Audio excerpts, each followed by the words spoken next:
Hello everybody, welcome to lesson 2 of week 4, when we're going to really focus in on Tybalt and how Shakespeare presents him as this angry young man, completely committed to the feud between the two families, and who knows no other way to respond to the Montague family other than in an aggressive, violent way. Okay, so it's a quick quiz to start today's lesson. So which family does Tybalt belong to? In the first fight scene, does he try to stop the fight or make it happen? What is the most important thing to Tybalt? Why is he so offended by Romeo being at the party? What is his immediate reaction when he realises Romeo is there? What does he call Romeo 3 times? What is Tybalt's physical response to not being able to fight Romeo? And how does Shakespeare let the audience know Tybalt is prepared to forgive and forget this act of Romeo's? Okay, I'm not asking you to write the answers to these. I'm asking you to give it serious thought in your head. I'm hoping that you're going to have those answers, and that will give you the confidence that you're beginning to understand the character of Tybalt and what makes him tick. Okay, the answers to those questions are on the following slide. Have a look when you've come up with your own answers.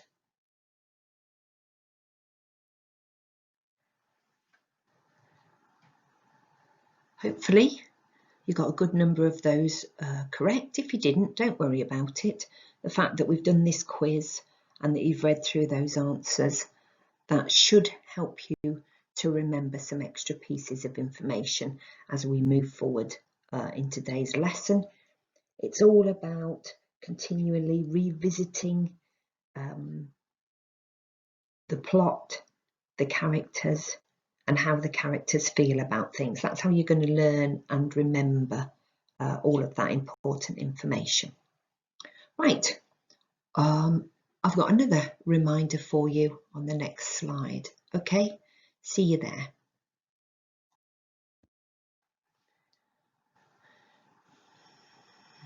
So here you're looking at the work that we did yesterday, and I've put it on this slide because I want to remind you that you need to be using this information in today's lesson. Okay, you need to be having effective quotes from Tybalt, and you have 8 really good quotes to talk about there, and I've left in the subject terminology and the context links as well, and then I've also included those extended high-level vocabulary words that you looked at yesterday as well, because I want you to be using those in your response. Excellent. Onward.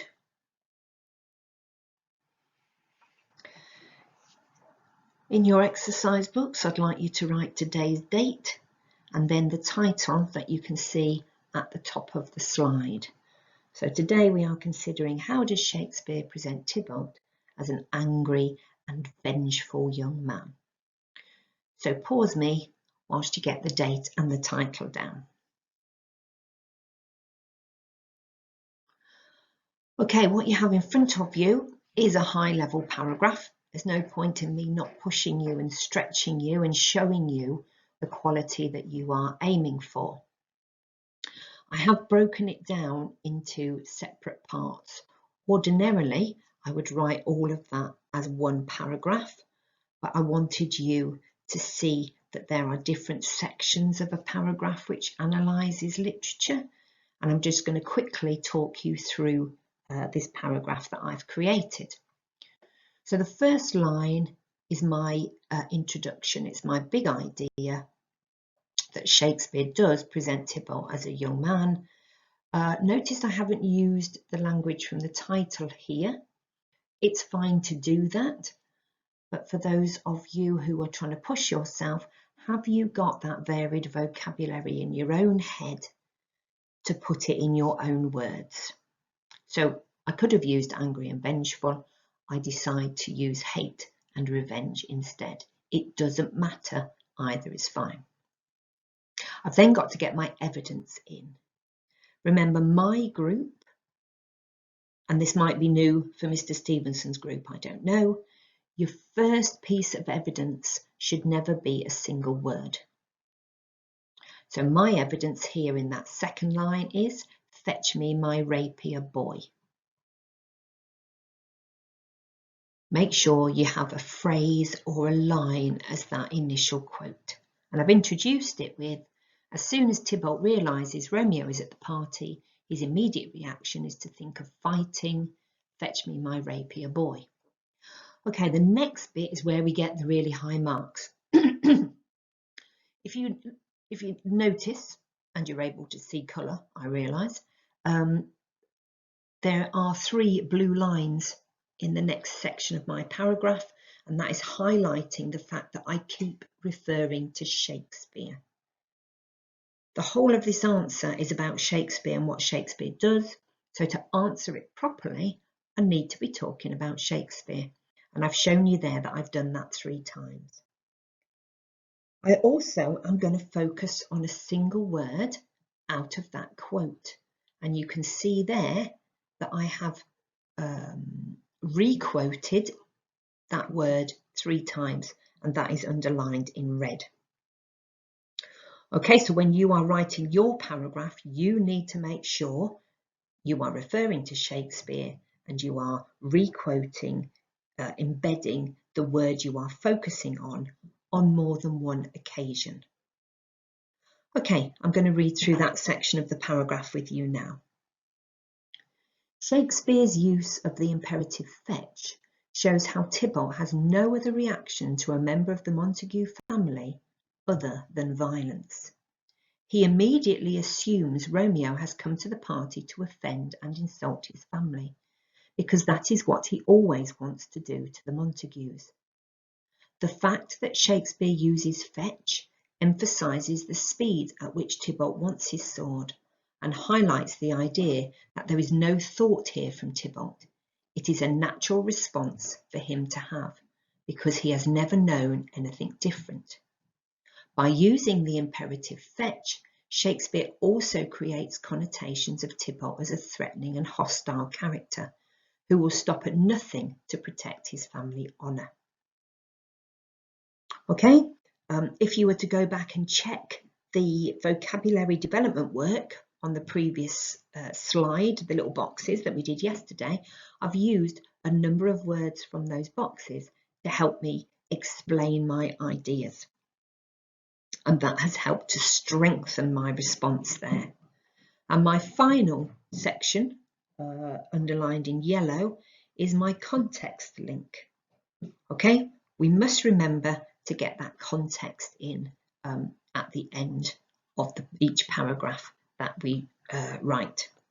So here I've written, at the time Romeo and Juliet was written, the idea of family honour was very important, and men at all levels of society were prepared to die to protect their own family from insults and being offended by others. Shakespeare uses Tybalt to show how important family honour was, but also how destructive it could be.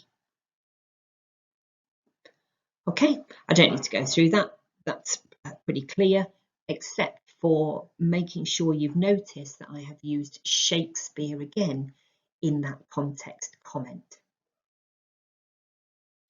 Okay, on to the next slide.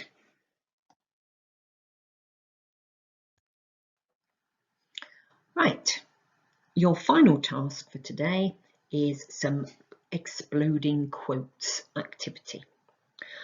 Okay, in tomorrow's lesson, you are going to be writing me and Mr. Stevenson, 2 paragraphs about how Shakespeare presents Tybalt.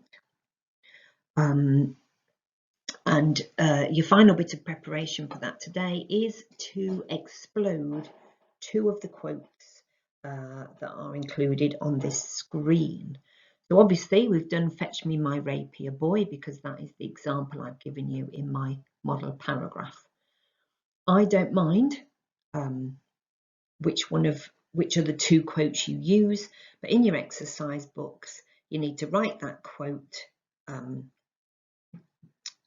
centrally on a page, and then around that quote you need to brainstorm your ideas, put your subject terminology, put your context link, and your connotations of words. Okay, remember, connotations are links and ideas.